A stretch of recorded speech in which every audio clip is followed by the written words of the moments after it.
నమస్తే అన్న, మీ పేరన్నా? నా పేరు బాలరాజ్ అన్న.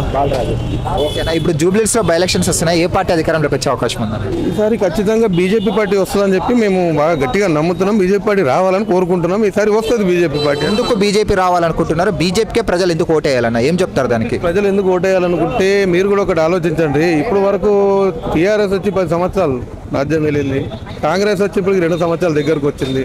చిన్న పథకాలు ఏవి అమలు కావు. ఏదైనా సెంట్రల్ గవర్నమెంట్ డబ్బులు పెడితేనే కదా ఇక్కడ అమలు అయ్యేది.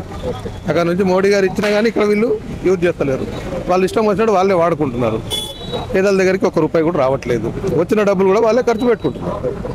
అంటే ఆల్రెడీ ఇక్కడ అధికారంలో స్టేట్లో చూసుకుంటే కాంగ్రెస్ ఉంది. కాంగ్రెస్ని కాదని బీజేపీకి ఓటేస్తారా ప్రజలు? మరి వేస్తారండి, ఖచ్చితంగా వేస్తారు.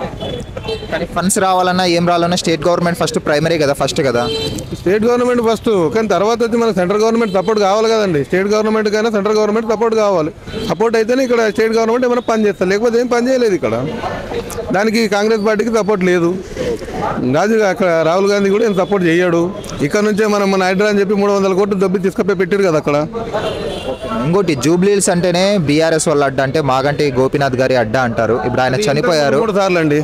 3 సార్లు. ఇప్పుడు ఏమంటారు? ఇక్కడ ఎక్కువ సెటిలర్స్ ఉన్నారు కాబట్టి వాళ్ళని సెటిల్మెంట్ చేసుకొని ఓట్లు దున్నుకున్నాడు అప్పుడు. కానీ ఇప్పుడు ఏం కుదరదండి. అది బీజేపీ పార్టీ వచ్చిన తర్వాత అదేం కుదరదండి. ఇంకా ఒక మహిళ నిలిచింది కాబట్టి సానుభూతి ఓట్లు పడే అవకాశం ఏం లేదండి. సానుభూతి ఎందుకంటే చెప్పండి, 3 టైమ్స్ ఇప్పటికే మస్తు దోసుకొని తిన్నాడు. ఇంకెందుకంటే సానుభూతి సరిపోదా?